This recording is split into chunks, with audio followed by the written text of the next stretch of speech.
All right. Welcome to the GSMC Wrestling Laureate podcast brought to you by the GSMC Sports Network. Hope you guys had an amazing Tuesday. Hope you guys had a great day at work. Hope you guys had an amazing Monday night. I know, watching Monday Night Raw it was a good one. We're gonna get into it pretty damn soon. So make sure you guys, don't change that dial. Once again, thank you so much for tuning in to the GSMC Wrestling Laureate podcast brought to you by the GSMC Sports Network. I'm your host, Eric Rodriguez here. Tonight, we're going to talk about our Monday Night Raw review. We're also going to talk about our NXT preview. We're also going to talk about a couple other segments as well. We got John Cena's retirement, basically right around the corner.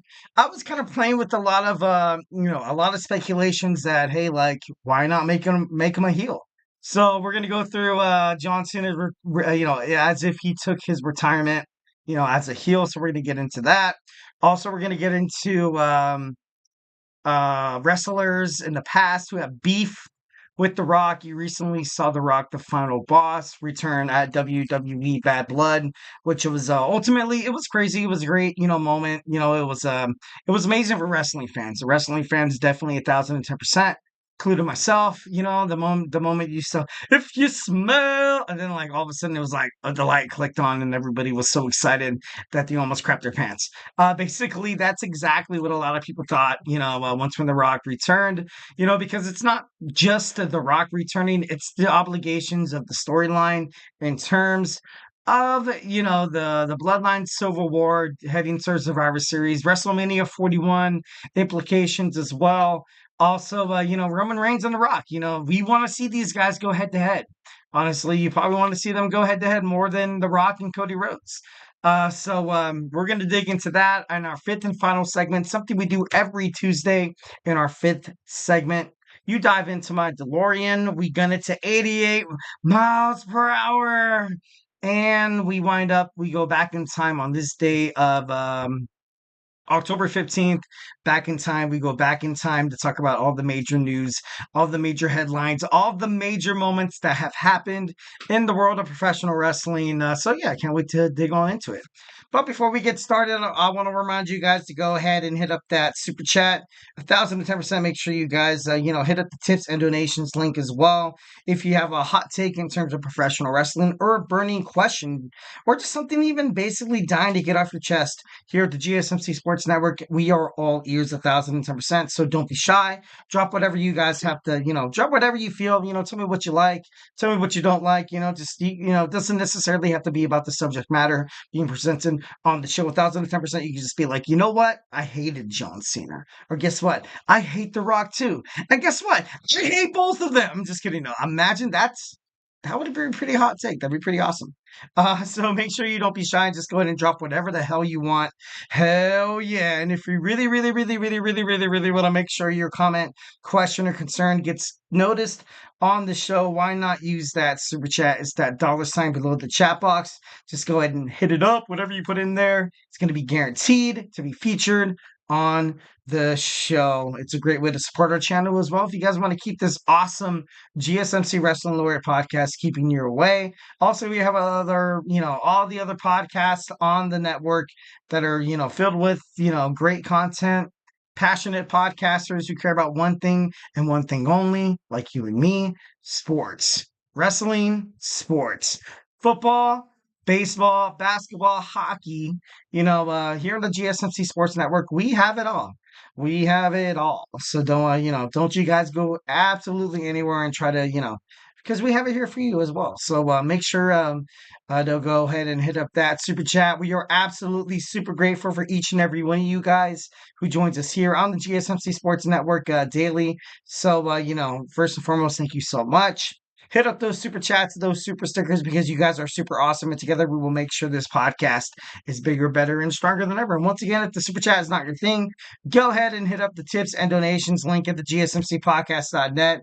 Tell me what you like, tell me what you don't like. Just remember to Superman punch that like a subscribe button to the show. Follow the network here at the GSMC Sports Network. We do love a lot of peace, love, and positivity, 1,010%. But of course, in terms of talking sports, comes criticism. Feedback is a gift. It doesn't matter what you guys have to say. If it's negative, positive, or in the middle, doesn't matter. Let me know. And, we can definitely make this podcast bigger, better, and stronger than ever. Once again, would love, absolutely love a lot of audience engagement. I don't want to seem like I'm yelling at the mic for like an hour straight.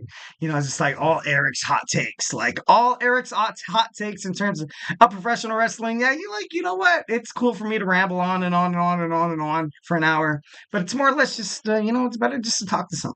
So don't be ashamed to, or don't be too shy to go ahead and drop your wrestling thoughts inside that chat box. All right, so we're going to talk about some WWE Raw review first and foremost. Got to apologize for you guys running into some technical difficulties, heading into the show. It was about 10 to like 15 minutes late, so I definitely apologize. So let's go ahead and get through this show. And, make sure you guys feel like you're part of the mix. All right, Monday Night Raw. Monday Night Raw review. We had Rhea Ripley calling out Liv Morgan and Raquel Rodriguez. Nothing was really kind of made for it. You had Tiffany Stratton come out, had a message from Nia Jax. Nia Jax once again kind of using Tiffany Stratton as like her as her Barbie doll, as her, kind of that way to basically she's like her poodle. Like, you know what I mean? Like she has her in her purse and and then she's there, she's like, "Rah." Like she's barking at the person who's so-called intimidated by, who Nia Jax's next victims are, Liv Morgan and also Raquel Rodriguez. So it was, it was an interesting promo. I got to be honest, but nothing really came out of it except for the fact that we're going to have a match. At the end of the night, Tiffany Stratton teaming up with Rhea Ripley, taking on Nia Jax and Liv Morgan, which was ultimately, pretty crazy. All right, so we have the WWE Women's Tag Team Championships. We had Jade Cargill and Bianca Belair defeated Damage Control. Damage Control, obviously, kind of, highly involved with Lash Legend and Jakara Jackson from NXT's tag team Metaphor. It just sucked. It just sucked. Io Sky looked like she was ready to kind of put it away. Kyrie Singh, a very gifted, high flying superstar. I believe these girls can definitely dethrone Jade and Bianca for those WWE Women's Tag Team Championships. It's just kind of a matter of when. Like, I kind of, when I was talking about my WWE way too early Crown Jewel predictions, I talked about them perhaps getting a second chance at the titles, which, kind of plays in the favor as what we saw on Monday Night Raw. We don't really want to see matches ultimately end up like that. Although Cargill and Bianca Belair did pick up the victory, it wasn't clean. It wasn't clean, and that could definitely be a reason for them to kind of bring that up to Bianca and be like, you know what, like, Io Sky's like, you know what, Bianca, you never really beat us fair and square, so would be an awesome way kind of solidified the WWE Women's Tag Team division. Like I said, I wasn't really hot on this whole Jade Cargill and Bianca Belair WWE, tag team drive or this run that they're having right now. Although it is, so far it's been decent. It's been decent. It's been good because ultimately, these girls are physical specimens. They're absolutely the best wrestlers on WWE SmackDown. And to see them kind of jump into the tag team division kind of made me sad. But then I kind of thought about it and I was like, you know what? I think they're perfect for the tag team division as of right now. Not permanently, as of right now. They kind of solidify the tag team belts, add a little bit of prestige to it. And whoever's going to dethrone them is going to be, a good reigning tag team champion. So, overall, I get it. I get it. Next, we have our promo with Finn Balor. Basically, I'm going to say it flat out, and it might be much of a hot topic, and it might ultimately kind of be, a hot take in terms of professional wrestling, but Finn Balor looks dumb. Like, I'm sorry. Like, he just, the promo with him talking to Adam Pearce, talking about him getting his rematch with Damian Priest. He looks weak. He looks out of sorts. He doesn't necessarily seem like he's in the heavyweight contendership. And this is something that I feared about with Finn Balor joining the Judgment Day from day one. Ever since they replaced Edge, I was like, you know what? Not talking crap on Damian Priest or Rhea Ripley when they joined, but I felt like when Finn Balor joined the Judgment Day, I felt like it was ultimately a knock or a sign of weakness as opposed to just something that could be positive in the end. You know what I mean? Like him as the WWE World Tag Team Champion, it's not good. It's not good. Adam Pierce, said he's setting up a tournament. Obviously, sorry, excuse me. Obviously, whoever wins this tournament is probably going to win those titles, 1,010%. But overall, like, I did not like this promo. I thought Finn Balor looked dumb. He looked stupid. He looked like he was I don't know, it just looked like he was out of the main event. And that's something that it burns me. It kills me because I was a huge Finn Balor fan ever since he arrived from WWE NXT. He was the first ever. He was the inaugural WWE Universal Champion. He was Triple H's guy. Got injured. Then during his absence, Vince McMahon took over once again as creative abilities, buried Finn Balor, and now you're left with exactly what you're seeing right now. And I don't know if his career is kind of tarnished or I don't know if it's, kind of screwed up beyond all, capabilities. But I would love to see Finn Balor kind of, I think this whole Judgment Day thing has to end. Like, it literally has to end. There's no point. There's no point. Like, Liv Morgan brought in Raquel Rodriguez. Why the hell does that matter? You have Carlito there. Why the hell does that matter? You know what I mean? Like, you have Dirty Dom there to accompany Liv Morgan, and that's basically it. Dominic Mysterio is basically kind of a dead thought in terms of Monday Night Raw. And he's like without Liv Morgan, he's not relevant anymore. Falls under the spectrum. He basically gets released from WWE. I feel like WWE really doesn't have, Dominic Mysterio doesn't have a purpose there. Carlito, no. JD McDonough, besides him holding the tag team titles, which already are kind of non-relevant, it's bad. It's bad right now on Monday Night Raw in the tag team division, but most importantly, for what's going on with the Judgment Day. So something has to be done. Something in terms of WWE creative something has to be different. So, definitely looking forward to something different. But overall, I felt like that promo with Finn Balor asking Adam Pearce for a rematch for Damian Priest was, I thought it was awful. I thought it was awful, 1,010%. All right, next we have an American Made promo basically showing that they're so strong, ready to kind of you guys need a hero. You need a hero. I need a hero. And then Chad Gable wants to be that hero type, which by all means he could be there. He could be the hero, but I don't think it makes sense. I don't think, and once again, this kind of is an Achilles heel for the WWE creative on Monday Night Raw because, you had Chad Gable leave Alpha Academy, but you had, damn it. I'm not American Made. What are the Creed brothers? You had the Creed brothers and you had that stable that everybody thought these guys were going to hook up about a month or 2 months ago. And it never happened. It never happened. Then you had Chad Gable go through this thing with the White Six. The White Six made Chad Gable look weak.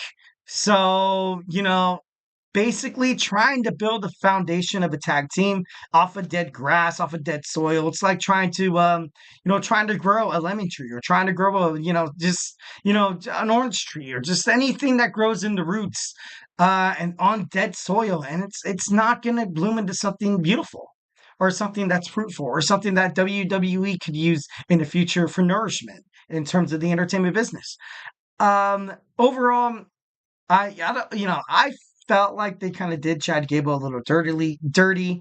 I did not want to see him turn heel to begin with, but when he did, it was cool. It was cool. But once again, a great example, much like you're kind of seeing with Xavier Woods in the New Day, a great example of Chad Gable turning heel against American Academy. A great example of why the shock factor. It's cool. Yeah, it's great. It gets you ratings for like 2 to 3 weeks to a month. But down the line, it just doesn't make sense. And now you're seeing Chad Gable with, kind of without a storyline. And that's exactly what I don't want to happen with this whole Xavier Woods things. But it's it's crazy. It's crazy. Braun Breaker once again cuts a promo saying that he's coming for Jey Uso's Intercontinental Championship. Adam Pearce interviews Bronson Reed. Bronson Reed once again talks about ambushing. Pierce looks and he's going to basically try to take control of the monster, which should be interesting. Not really that interesting, but kind of crazy. Then we had the match, the number one contenders match between Alpha Academy and the returning War Raiders, which didn't really show much, much competition. Much competition. You saw the War Raiders come out, absolutely demolish Alpha Academy. Otis looks beaten down. Tozawa out of place. And overall, the Alpha Academy is basically one or two more matches, one or two steps to kind of be dead in the world of WWE, which is kind of sad, but WWE did them dirty. You saw 205 Live go under. Tozawa's career screwed. You saw Heavy Machinery, Otis teaming up with Tucker. It was screwed. You had Otis win the Money in the Bank, ultimately to lose it to The Miz, thanks to Tucker. Otis never really fought Tucker, to kind of solidify that feud. So it was just bad. It was just horrible. Right now, these two guys need to reboot in their careers and their character. And as of right now, on Raw or SmackDown or even on NXT, like, it doesn't make sense. It doesn't make sense. These guys don't belong on a wrestling roster. It's kind of sad. Super sad because I do love Otis and I do love Tozawa and Maxine Dupree. But right now, they don't belong in WWE. And it sucks because, with the right storyline, they could have did so good. But after, I don't know. It was bad. It was bad.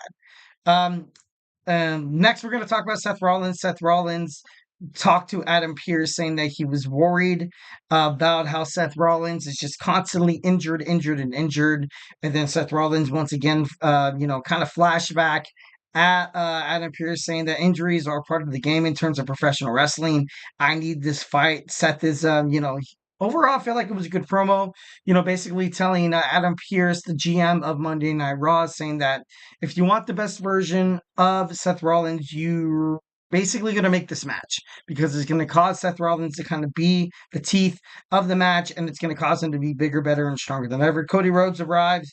He comes face to face with Gunther, talks about respect, the best version of Cody Rhodes. And, then Monday Night Raw, once again, kind of rolls on from that. A lot of great stuff, and we're rapidly running out of time, so I apologize if I miss any big scoops there, but we got to move on. Next, we have WWE NXT Preview, so do not go anywhere. Grab your favorite snack, grab your favorite ice cold beverage, and join me here in about 20 seconds. I feel like I'm losing my mind. Is everybody in the world blind? Please, Lord, give me a sign, a sign. I feel like I'm losing my mind. Is everybody in the world blind? Please, Lord, give me a sign, a sign. I wanna be the greatest. Everybody on the fake shit. I look around and feel like everybody is the fakest. I make this every day and I'm impatient, hoping one day I blow up from the basement. Statement, the top is so vacant. I don't hear shit that I think is amazing. Waiting for my day when I'm playing sold out shows for 1,000 faces. Hey, give me that crown, get in my way and to be put down. It ain't your place, all this my town. If I want that shit, then I'll get it right now. I'm losing it, the noose it fits. I'm losing shit, a stupid myth. You choose to live or choose to dip. You choose to fight or lose your grip and lose a gift. I feel like I'm losing my mind. Is everybody in the world blind? Please, Lord, give me a sign, a sign. I feel like I'm losing my mind. Is everybody in the world blind?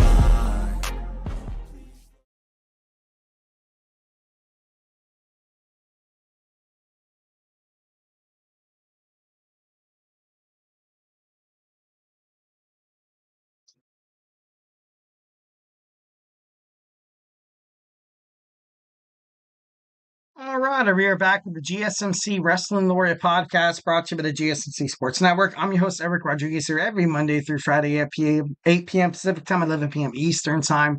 Here to talk about everything in terms of the world of professional wrestling. Just gonna reflect on what we talked about right quick. We had our WWE Monday Night Raw review, and now we're gonna talk about some WWE NXT preview that's happening right now. Can't wait to watch it. Got it recorded. I'm still that dumb person who pays for streaming services like cable, YouTube TV. Oh, it's so expensive. Well, as opposed to, DirecTV, Dish, Spectrum, Frontier, whatever you guys want to call it. To be honest, it's a bigger deal. So, if you guys are listening to me, definitely 1,010%, I would make the switch. But, I pay for the NFL Sunday ticket as well. So basically I'm paying like $200 a month, $200 a month, just for well, 70 to like $80 itself on just football, man. That's crazy. Something that happens on Sundays. That's insane. Obviously, I'm insane, guys. I'm an insane wrestling fan, but a football fan as well. Definitely gotta love myself some NFL football and some WWE. So yeah, let's go and dig on into our next segment. We have our WWE NXT preview. But before we get into any of that, I want to remind you guys to go ahead and hit up that super chat. Once again, don't be shy. Tell me how you guys feel. Would absolutely love it if you have a burning question or a hot take in terms of professional wrestling here at the GSMC Sports Network. We do love a lot of peace, love, and positivity 1,010% of the time. So don't be shy. Drop your thoughts inside that chat. Here at the GSMC Sports Network, we basically praise ourselves on how often we can have the audience engage in our podcast. The reason why, they can kind of be a part of the mix. Their hot takes featured on the shows 1,010%. If it's just me yelling in the mic for an hour, it's not really that great, it's great because I'm, spewing and feeding you guys the content, but overall, just want to make sure you guys' voices are heard. Want to make sure that you guys ultimately feel like this is your podcast just as much as it is ours on the GSMC Sports Network. So yeah, don't be afraid. Don't be too shy. Drop whatever you feel, however you feel. Tell me how your Bloody Tuesday went. Let me know how give me a shout out of where you guys are listening from. Also give me basically your hot takes in terms of professional wrestling.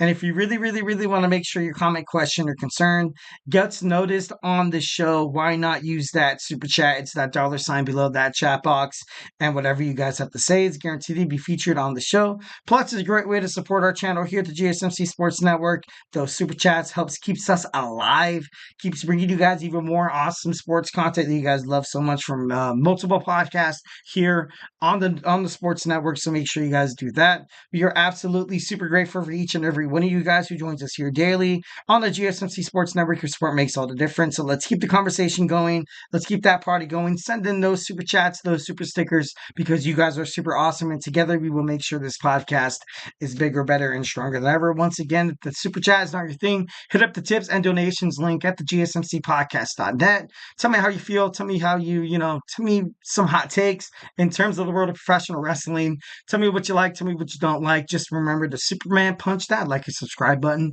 to the show. Follow the show. Follow the network here at the GSMC Sports Network. We do love, of course, a lot of peace, love, and positivity, but talking sports comes criticism. So, of course, feedback is a gift. Whatever you guys have to say, don't be too shy. Don't be afraid. Don't feel like it's gonna be, it's gonna be like a red cross or anything like that, or whatever you guys have to say is gonna be featured on the show. So, be part of the show. Just make sure to send in that chat. Superman punch that like a subscribe button to the show, so we can do this together. This is our podcast, here at the GSMC Sports Network. So we are together. It's our togetherness, which is super awesome. All right, so WWE NXT preview is going to be live tonight. Can't wait to watch it. Once again, I have not checked a single shred of social media, TikTok, Instagram, or Facebook or whatever. YouTube, this is going to be a great NXT, and I can't wait to watch it. I got it recorded right now. But of course, if if it's a big spoiler, just something that you've been dying to get off your chest that's happened on NXT, of course, feel amazed, feel obligated. Make sure you guys go ahead and hit up, exactly how you guys feel. I got my main man, Logan James, right here, basically talking about Something that he's been mentioning for, quite a couple times here on the show. Hello, I thought Tam Nakano's mother is Bull Nakano's because there is a chance Tam Nakano joined the WWE. I did hear that Nakano was going to be joining the WWE from, I believe, Stardom. I think it was Stardom or New Japan Professional Wrestling. Uh, I ultimately feel like that'd be great. You've seen WWE go international, their partnerships with the NHOA. Recently you saw in wrestling headlines that Shinsuke Nakamura is no longer going to be with the WWE. He's going to make his way back into the NOAH wrestling, a promotion that they have in Japan, which is great for him. It could be obviously on WWE, the main roster, after that surprising heel turn against AJ Styles a couple of WrestleManias ago, he never really kind of, found a groove, after that.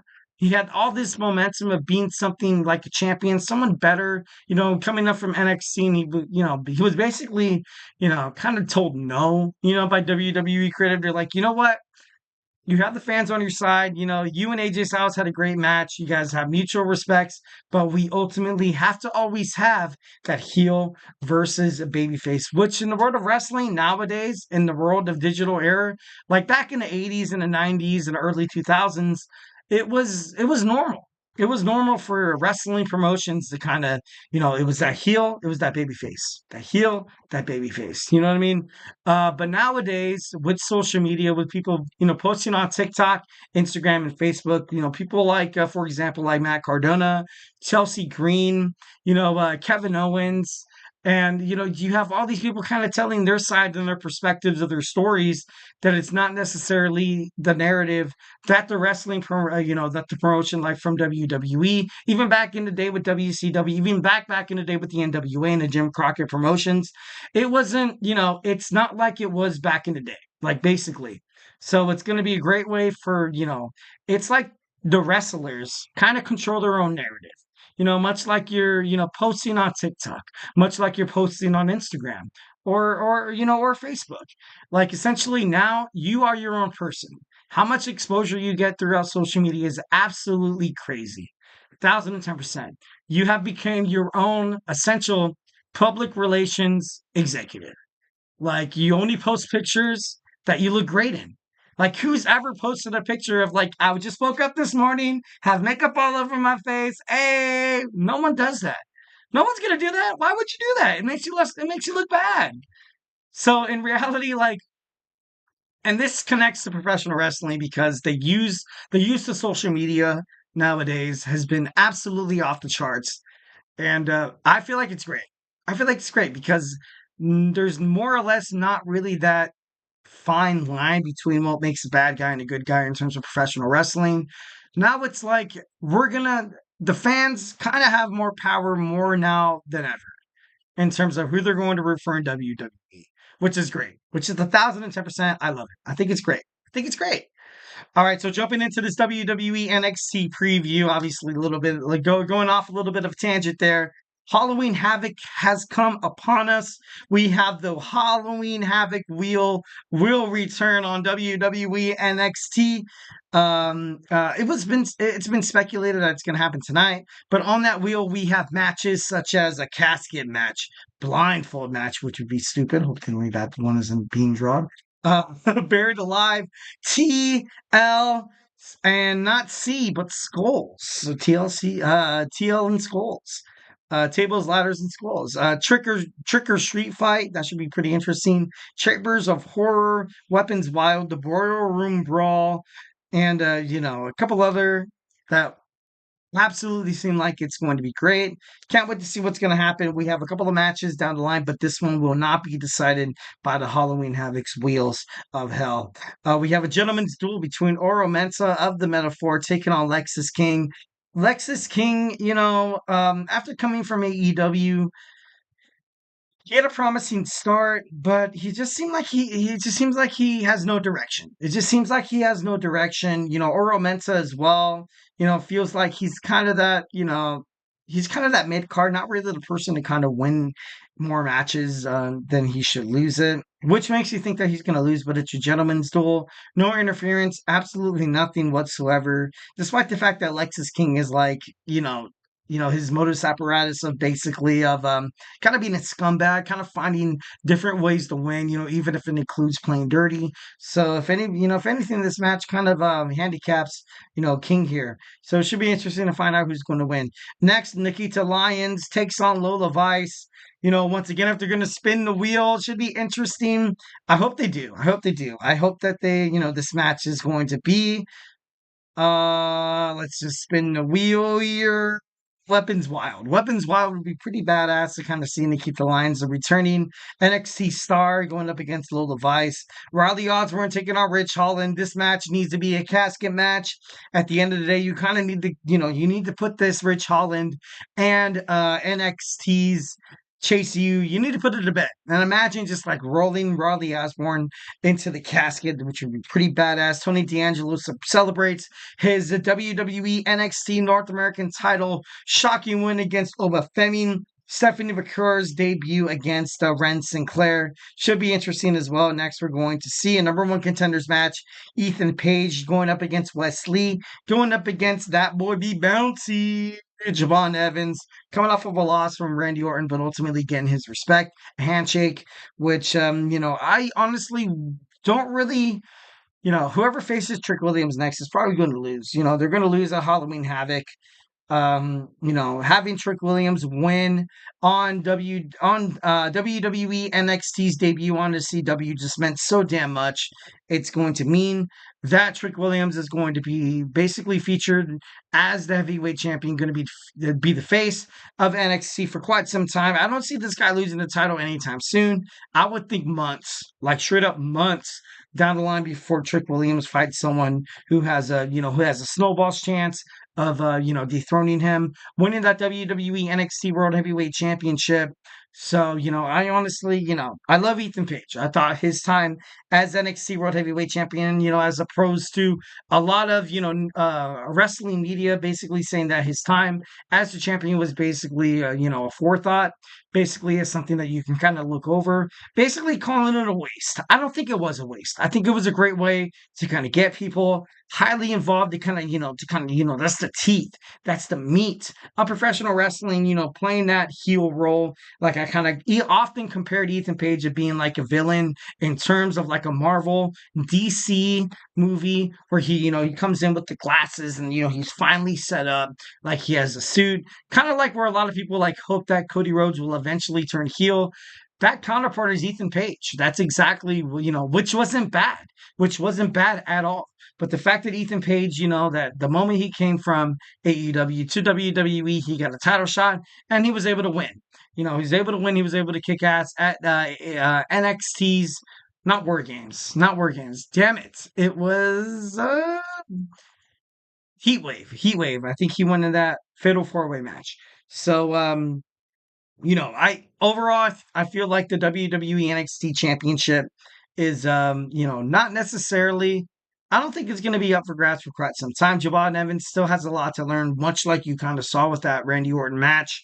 Ethan Page, is probably going to start his, his quest for the NXT North American Championship. And Wes Lee, as much as I love and respect Wesley, he's not championship material. Like, I apologize. Like, I don't think at all that he can represent the brand. I don't think he, maybe he goes back down to kind of, contend for the North American Championship. Kind of reminds me of, kind of like, the Miz is different. The Miz is, he could be a world heavyweight champion. You know what? Nowadays it doesn't really seem likely. He kind of reminded me of, kind of reminds me of the Miz. Like he can be a great mid card champion. Obviously, the Miz with the Intercontinental Championship has made that championship prestigious. So I feel like Wesley once again could do that. Trying to fight for something that he did hold the record for the longest reigning North American champion before Oba Femi obviously broke that. If Oba Femi returns to WWE NXT tonight, maybe to to address the WWE NXT universe on his future with the organization. It should be interesting. So obviously open to absolutely anything NXT is going to definitely rock. Can't wait to watch it. Obviously, after we kind of sign off here. All right, guys. So hey, do not go anywhere. In our third segment, we're going to talk about John Cena's retirement. I kind of see it a little bit more differently than a lot of people do. For me, I don't want to see John Cena go out there and fight his dream matches.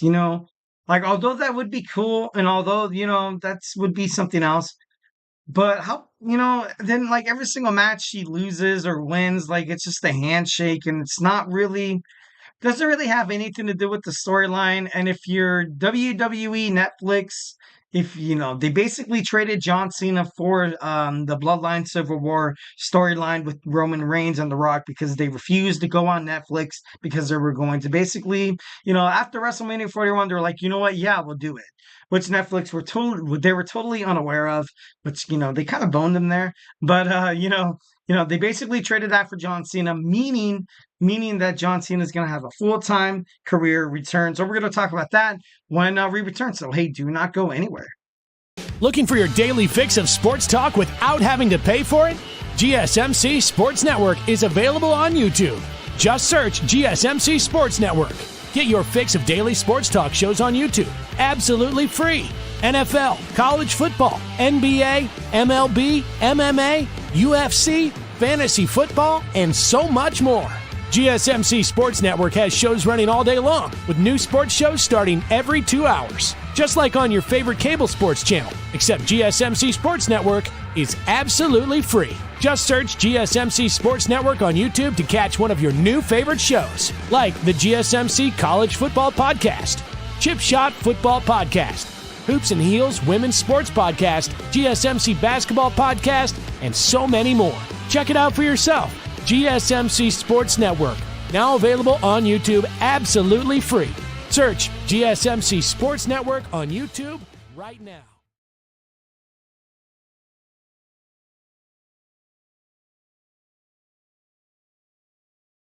All right, we are back with the GSMC Wrestling Laureate podcast brought to you by the GSMC Sports Network. I'm your host, Eric Rodriguez, here every Monday through Friday, 8 p.m. Pacific Time, 11 p.m. Eastern Time.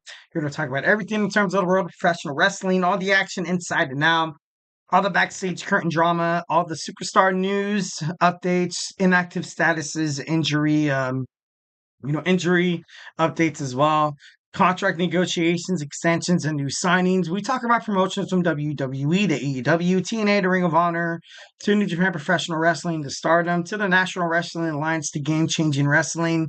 Basically, if it makes major news in the world of professional wrestling, we talk about it here on this show on the GSMC Wrestling Laureate podcast brought to you by the GSMC Sports Network every night, Monday through Friday, 8 p.m.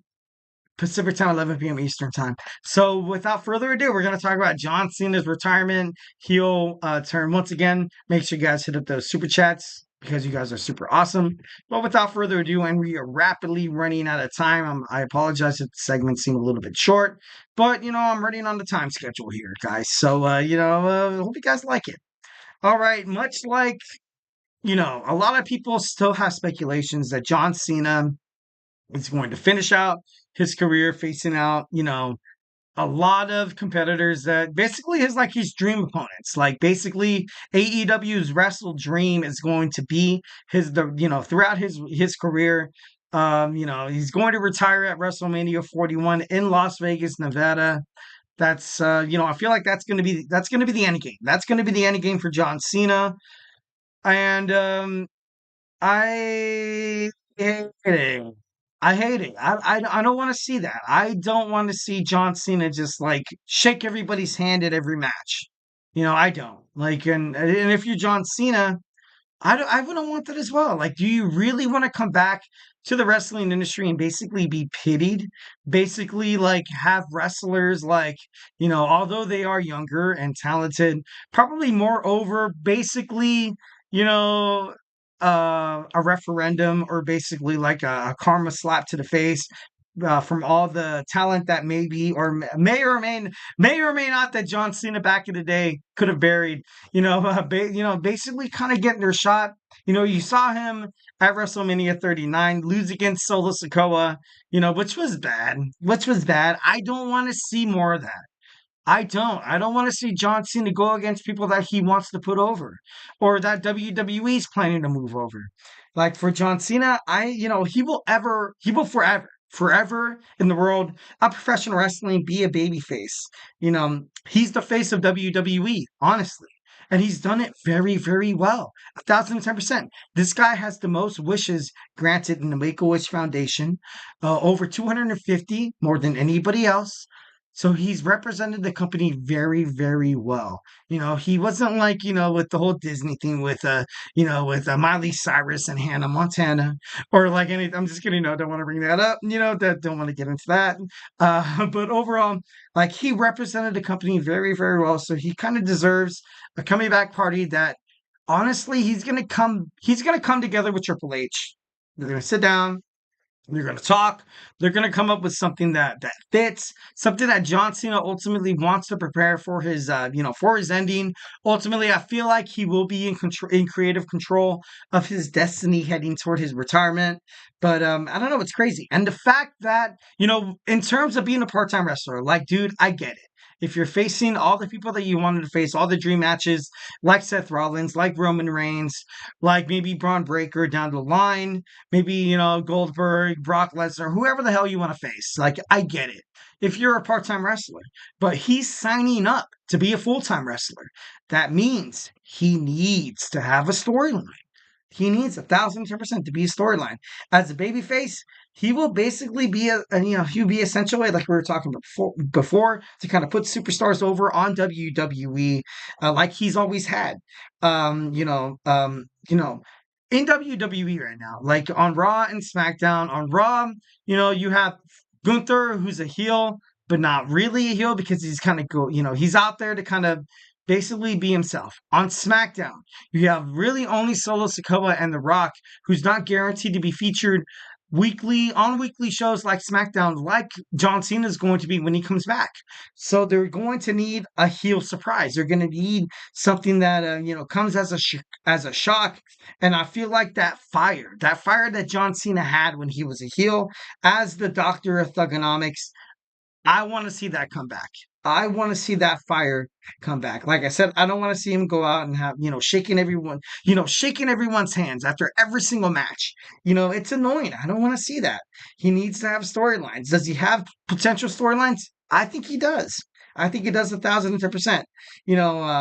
Basically, I want to see all of his matchups lead up to an awesome storyline at WrestleMania 41. 1,010%. I think a feud with Cody Rhodes seems preferred, to be honest, with no bloodline infusion, just basically Cody Rhodes. Basically imagine a world in professional wrestling that you see the two most iconic wrestling icons in WWE, The Rock and John Cena, be complete a-holes, be complete heels. That's something that you've never seen in your whole entire life of professional wrestling. And look at The Rock. Just because he's a heel doesn't necessarily mean that people do not root for him. And John Cena, I feel like his audience reaction will be reciprocated the same as The Rock. He will come out, people will be like, I remember when John Cena was successful and he won every single gosh darn match, and it was so annoying. But he comes back and he just like talks to the crowd. He's just like this ruthless aggression kind of thing that he has in his back that has been aching him ever since he retired from WWE. Because when John Cena left WWE, he didn't really necessarily leave to be like, what, this is my this is my last match, yo. This is it. I'm gone. I want to be the good guy forever. No, I feel like when John Cena comes back, he needs to turn heel. He's been dying to turn heel. In an interview that when, he was talked about, he said, and I quote, "We all turn heel some point in our lives. Whether it's, in WWE, whether it's sometimes in professional, whether it's sometimes in life. Sometimes you need to put your foot down. Sometimes you need to be that bad guy." And John Cena absolutely loves the storyline of the anti-hero. of the anti-hero, where essentially you go out there, you feel like what you're doing is right. A lot of fans are like, you know what, like, although you're going out there and you're achieving your success, you're hurting people in the mix, you're also causing people to hate you along, um, you know, basically along the journey. And then at the end, you kind of have that superhero, that anti-hero, kind of contemplate what he's doing, kind of talk about, kind of think to himself, what exactly do I want? What exactly is going to be great for me? And then you have that character redemption, and then you have him basically, you know, without being completely baby faced, you have him redeemed in the middle of the WWE universe, which exactly what John Cena should do. Like I said, I don't want to see him go out there and like shaking hands and just like, I want to see John Cena come back as Super Cena. I gotta be honest. I you know, I want to see John Cena come back as somebody who's willing to do anything, willing to do what it takes to be the next one. But ultimately, he's going to be retiring, so it's not really that step up. Obviously, John Cena is a 16-time WWE champion. I feel like he comes back with the mentality that it's 17 championships or bust. I don't care who I hurt. I don't care what happens in the meantime. I don't care. And, along the journey, any bridges I burn, because you're going to have him fighting for the WWE Championship, fighting for Cody Rhodes' championship. And once again, the Royal Rumble, I feel like, isn't really in his sights. I don't think he's going to win the Royal Rumble. A lot of speculations, people saying that John Cena will win the Royal Rumble to challenge Cody Rhodes. Because if you look at WrestleMania as a whole, kind of like a side note, mostly it's been revolved around the WWE Championship. It has. It has. The WWE World Heavyweight Champion has been a secondary, title, kind of to the point where it seems like it's a mid-card title opposed to the WWE. You know what I mean? Like there's the Intercontinental Championship, the United States Championship, and basically barely above that is the WWE World Heavyweight Championship. So that championship needs glory at WrestleMania, and you're going to see that. You're going to see that with CM Punk winning the Royal Rumble, finally getting his moment, headlining WrestleMania, beating Seth Rollins or beating somebody other than Gunther, because I don't think Gunther is going to hold the title until WrestleMania. I feel like if he does, that storyline between him and Gunther, seems kind of stupid. I would rather see Seth Rollins win the title back, going up against CM Punk, and just having that be that. The WWE World Heavyweight Championship doesn't really get a lot of love on WrestleMania. It's about time that it's basically it's pay due. It's time, it's time. So John Cena will essentially go for the WWE Championship. Will attack Cody Rhodes. Will go after Cody Rhodes. You're gonna see, The Rock confirmed in an interview that he wasn't going to be featured in WrestleMania 41, which he later said that it was BS. It was all, a miscommunication. It was misinformation by the wrestling media. But I feel like The Rock is going to go up against Roman Reigns. And it feels like to be the tribal chief, at the end of the day, you kind of have to have this match between him and The Rock. So John Cena is left with no opponent. I don't want to see him going against The Rock at WrestleMania. I don't. That's terrible. I don't want to see him going against Randy Orton, Kevin Owens. I don't want to see him to go against the returning Rob Van Dam. I don't want to see any of that. The most influential way that you could stir WWE's next generation is you have him going up against Cody Rhodes. I was kind of, I talked about this probably about 3 or 4 months ago, talking about WrestleMania. You have Cody Rhodes lose. No, you have him win.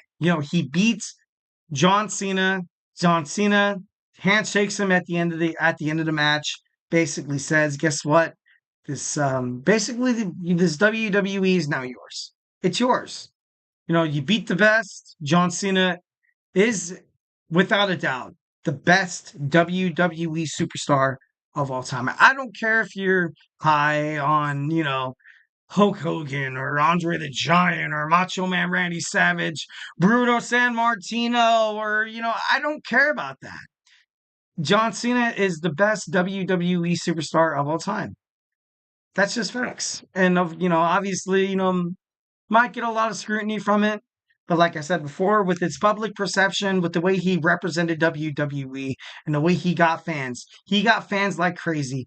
This guy basically built a generation of WWE fans because you had kids. You had kids all over the United States, all over the world, wearing John Cena merchandise. Basically saying, "Oh, I love WWE, John Cena, Thug Life, make the thugonomic." Like, John Cena definitely ensured the future of WWE.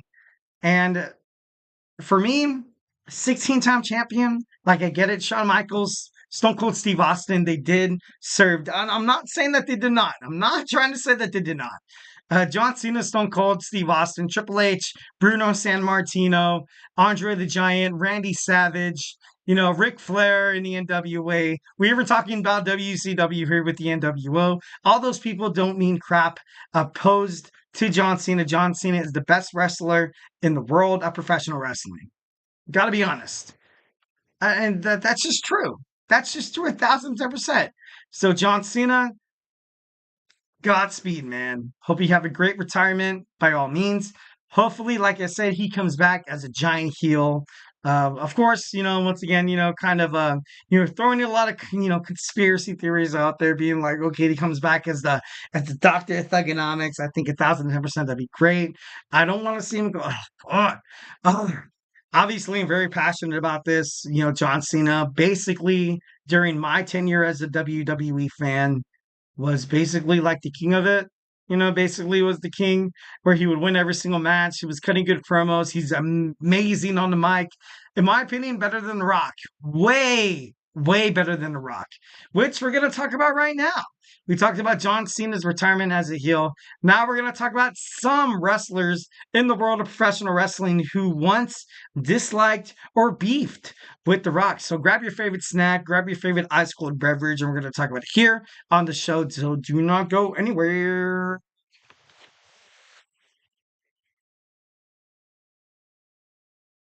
For the best and latest podcasts available anywhere, go to the podcast app on your cell phone and type in GSMC to access free content-rich podcasts on health and wellness, book reviews, sports, entertainment, relationships, social media, movies, technology, finance, and even weird news. Subscribe and download the GSMC Podcast Network's family of shows, available everywhere podcasts are found.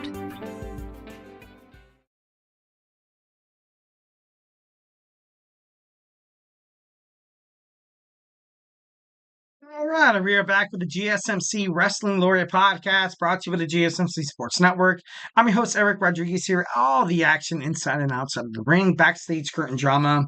We talk about injury updates and, inactive statuses of superstars, as well as their contract negotiations, extensions, also new signings from promotions from WWE to AEW to Ring of Honor to New Japan Professional Wrestling. We talk about it here on this show. So if you love professional wrestling like I do, make sure you guys tune into this podcast. Also for the CMLL, the National Wrestling Alliance, the game-changing wrestling promotion that Zila Fatu has been let go. Does that necessarily mean he's going to be on WWE? Who knows? I hopefully think. I'm just kidding. Moving on. So professional wrestling. We all love professional wrestling. And at WWE Bad Blood, you saw the return of the final boss, the most electrifying athlete in sports entertainment. The Rock returned to WWE, and 1,010%, got to throw a lot of respect, a lot of love to The Rock, but ultimately, like, I kind of get where people are coming from. Like, you know what I mean? Like, with The Rock coming back to WWE, excuse me, with the Rock coming back to WWE for the longest time within the Vince McMahon era, which is obviously I kind of got to lay out this foundation for people to kind of understand where a lot of these superstars are coming from. The Rock has been kind of popping in and out of WWE once when his entertainment career is kind of kind of askew, kind of like, on the back burner, kind of like, he's not doing any movies kind of thing where he's like, oh crap, I gotta, gotta get my rep up, gotta get my, my public relations rep up. So I gotta go back to WWE to basically show that, hey, dude, I'm relevant. And that's the reason why a lot of WWE superstars dislike The Rock. That's partially the reason why I kind of dislike The Rock. When The Rock came back in WWE, obviously my wrestling fandom, my WWE Attitude Era fandom was off the charts. It was nuts. It was going bananas. BANANAS. This is bananas. BAN. I'm just kidding. No. But moving on. Just The Rock coming back to WWE, it just, it stirred a lot of people the wrong way. And we're going to talk about some WWE wrestlers who beefed with The Rock, who have basically disliked The Rock within, they're kind of our features. First and foremost, The Rock, obviously regarded, in terms of the entertainment business as one of the nicest persons in the world. And that's something that, nobody could take away from The Rock. And, obviously in terms of the retrospect of professional wrestling, within professional wrestling, there's egos involved. There's a lot of people who feel like they deserve a shot more than the other guys. And it's competition, but at the same time, it's ambition. Also, at the same time, it's a great way to get your wrestling promotion to be noticed by millions of people worldwide. So, it's that wrestling competition. It's a very cutthroat industry. A lot of professional wrestlings go through it. When The Rock basically left WWE, he was like, you know what? I'm leaving an industry where you kind of would, I don't really want to say this. I don't really want to go out in retrospect, kind of say this to be like, you don't really have to, be competitive. You don't really have to want to bury some other guy to kind of overall proclaim yourself as the number one athlete or overall as number one wrestler in the promotion so they can promote you more. In the world of Hollywood, The Rock, when he took center stage, he did the Scorpion King. And then I think he did the Mummy first. I think he did a Mummy, then he did the Scorpion King. And then he started doing other, feature films and stuff like that. You saw him, with Disney films as well. He was in The Game Plan. He was in the Tooth Fairy, the Fast and the Furious franchise. He was in the movie Faster. He was in a lot of movies. And obviously that's not an indictment of who The Rock is. As a wrestler, people absolutely respect him 1,010%. As a movie star, people respect him 1,010%. As a person, at the end of the day, and I'm not saying The Rock, went rogue and kind of took this journey, this path that was like, you know what? At the end of the day, who matters? Myself. Am I going to promote WWE superstars trying to itch and claw their way up to the top? Why would I do that? Why would I do that? Like, just imagine, like in the NFL, like when you have someone like, kind of like what happened. Take for example what happened to Aaron Rodgers. When Aaron Rodgers and the Green Bay Packers, like when he found out that Jordan Love was drafted and was studying under him, he did not want any part of it. He taught. Well, quote unquote, in an interview, he said he basically taught Jordan Love all he knew in terms of being a quarterback. And within the first, couple of, the reps, first couple of, games that Jordan Love did take, it was bad. It was bad for Jordan Love. A lot of people thought Jordan Love was a bust. But then, of course, Jordan Love kind of got together with his young receivers, not what Aaron Rodgers wanted to do. He got together with his young receivers. He's like, you know what, guys? I'm going to go with my own thing. If you're good with it, let's go through it. If not, then, obviously talk to, Matt LaFleur, talk to the coaches and stuff like that. But this is kind of what I want to do. I don't want to do what Aaron wanted to teach me to do. Like, you know what I mean? I feel like, a lot of Jordan Love's success right now with Green Bay isn't what Aaron Rodgers taught him. And I hate it. I hate it that Aaron Rodgers is getting glory, because a lot of people are like, oh, Brett Favre, Aaron Rodgers studied under him and under Jordan, like, you kind of have to jump out of the fray. And I feel like The Rock, the correlation to this is that The Rock, in terms of young wrestlers, he was there to kind of mentor them at the same, but at the same time, he was there to kind of steal the limelight. Like he was there to kind of be like I said before, like he was there, like, you know what? I don't have anything happening in Hollywood right now. How could I make my brand still be alive without me starring in movies? So I'm going to go back to WWE. And is he wrong for that? No. Because in his eyes, he was like, you know what? I'm going to go back to something that I love so much. I'm going to go back to something that I love doing. I love the fans. I love the aroma. I love the atmosphere. So essentially, it was like, he's going out there not trying to cause any problems. But at the end of the day, you have young rising stars, especially back in 2004 with Batista, with Randy Orton, with a lot of these, a lot of younger superstars that they were trying to promote. But, when he came back, back in, 7 years and back in 2011, and a lot of these superstars, they still kind of hold that grudge toward Dwayne The Rock Johnson. So yeah, let's talk about some. So we have Cody Rhodes. Cody Rhodes said that The Rock, Rhodes said in an interview on the MMA Hour that he does not like The Rock. He does not like The Rock at all. He respects him, and he respects how he opened doors for wrestlers to kind of pursue their pursue their career in acting. You're seeing a lot of wrestlers' career kind of jump toward that, like John Cena. I'm not too sure if Triple H was going after, like Triple H. But to be honest, like there was other superstars before The Rock that was, kind of going and acting like Andre the Giant, like, Hulk Hogan, like Macho Man Randy Savage. So at the end of the day, I'm not too sure how crazy that could be. Seth Rollins. Seth Rollins is a person who beefed with The Rock in the back in the day. Seth Rollins, some of the insults that that Seth Rollins threw The Rock's way during the promo, heading toward WrestleMania 40, night 1, Saturday, and night 2. It was kind of personal. It was kind of personal. It was more than just a promo. And after joining, when The Rock became the member of the board of directors in TKO, Seth Rollins said in an interview that he was absolutely gross with how The Rock basically infiltrated, and he wanted the attention and the storylines basically built around him and kind of control some of the behind the scenes in terms of creativity. And he said it was sick, but later, of course, he basically said that he respects where he comes from and stuff like that. So Seth Rollins and The Rock are currently cool. CM Punk, obviously back in the day when he was feuding with The Rock, he's not the same CM Punk. He's not the CMC, he's not the same CM Punk. The remarks he made in 2011, The Rock, absent in WWE since 2004. Punk recently said basically that he felt like it was, out of context, it was out of control. In his pipe bomb, he I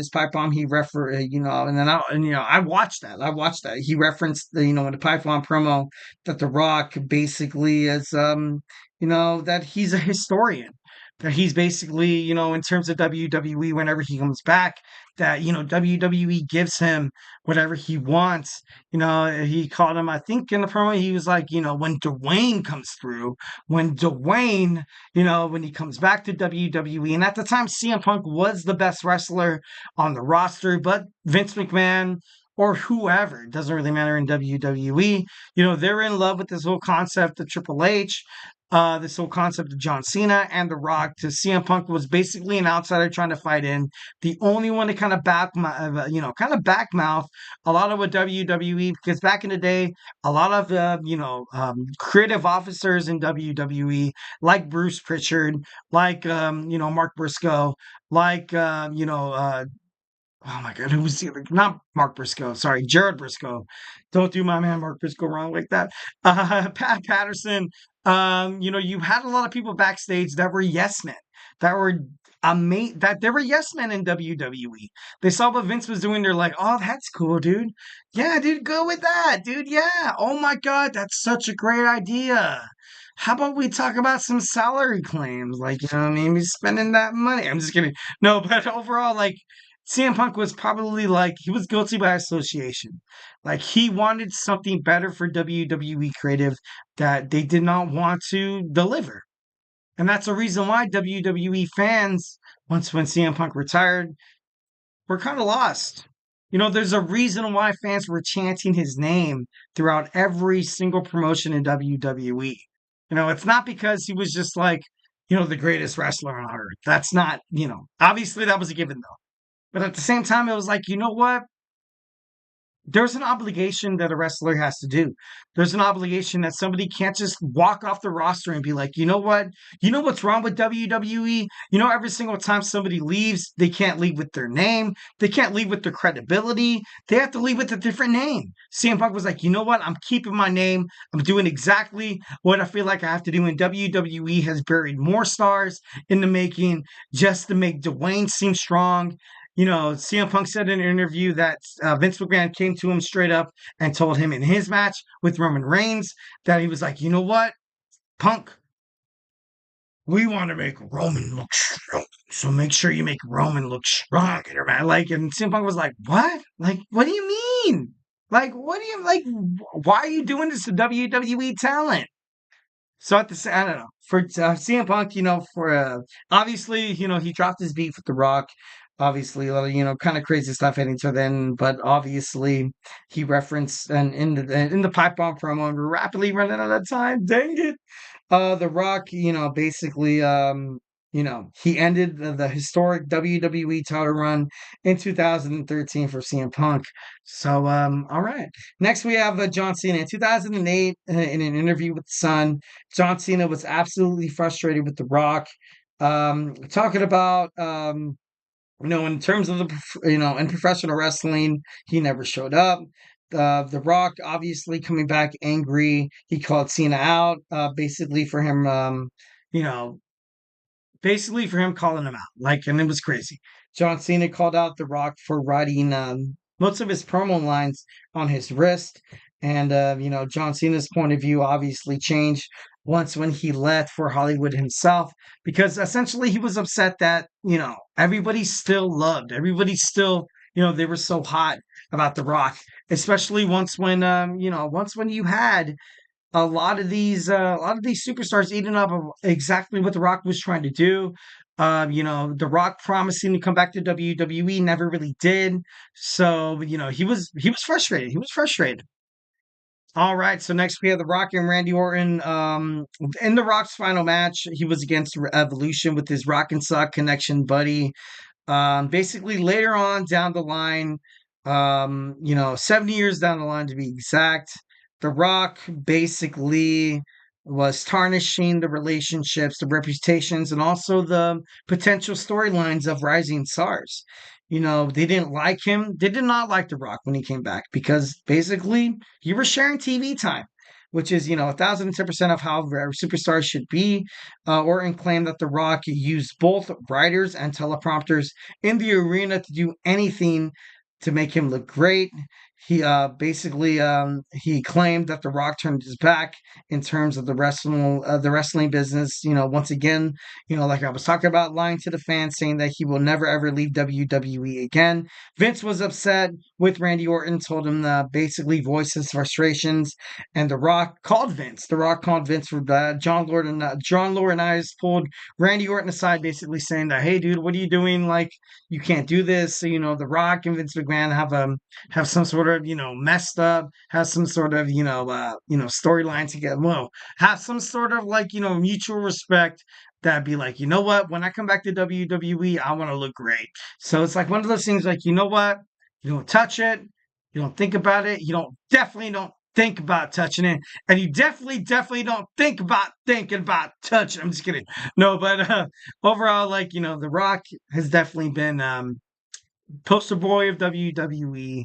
And moving on. So we had Triple H after Stone Cold Steve Austin's neck broke in on SummerSlam event in 1997.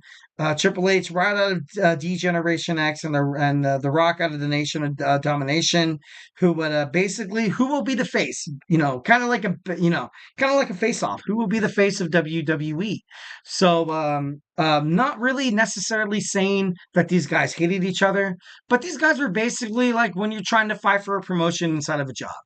These guys want to go, head to head with each other. These guys did a lot of sabotaging, a lot of backstabbing, a lot of trash talking. Even sometimes in promos, it became a real life, basically ash chewing from one another. And it was just, obviously right now they're cool. Obviously they're on the creative side in terms of WWE, but back in the day it was kind of crazy. And of course, Shawn Michaels,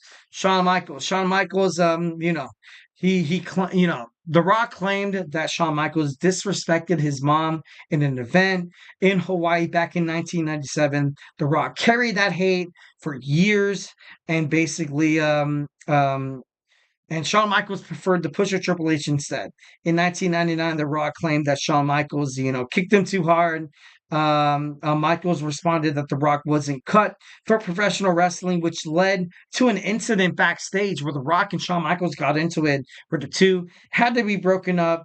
The Rock stated that Shawn Michaels, never, ever, ever attempted to help him, which, Shawn Michaels is Triple H's best buddies. Like, you know what I mean? It's not really, a referendum or an indictment on Shawn Michaels to be like, you know what? I was trying to help my boy. I was like, you know what I mean? Like, who knows? I'm basically a match was pitched at WrestleMania 22, 2006 that Shawn Michaels, basically said, according to Shawn Michaels, that The Rock was simply uninterested. So The Rock potentially still holding a grudge on what happened during his young career with the Heartbreak Kid Shawn Michaels.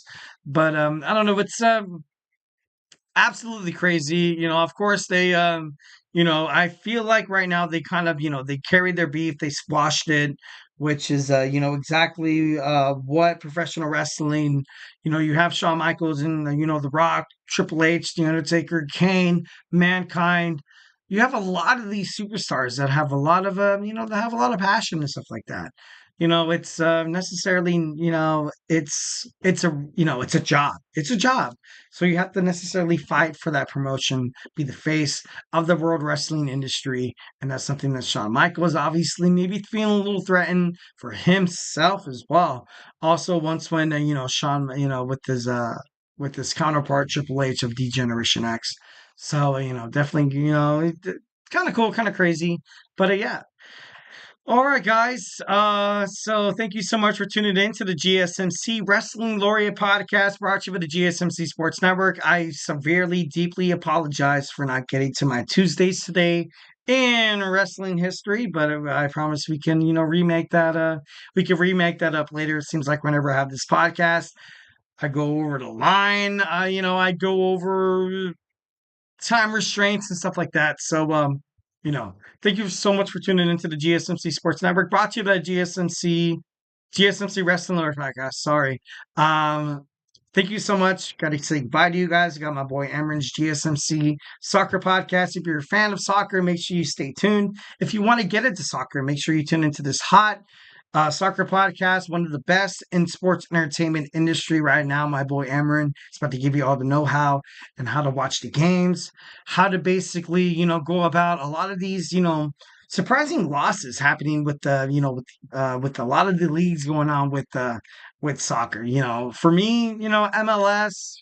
Yay! I'm just kidding. MLS is like, so like you have the Champions League, the Premier League. You have a lot of things happening. Like it's great. The Conquer Cup. Like there's a lot of things in terms of soccer that obviously me as a simple wrestling fan can't really understand. So make sure you stay tuned. Thank you so much for tuning in to the GSMC Wrestling Order podcast. Follow us on Instagram, TikTok, Facebook, and other platforms. And most importantly, hope you guys had a great time talking wrestling. Hope you guys have a great Tuesday night. Hope you guys enjoy WWE NXT, but most importantly, love you.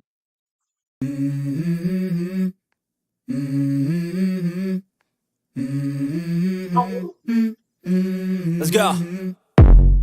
I wake up to a little bit of drool on my pillow, feel like it's gonna be a bad day.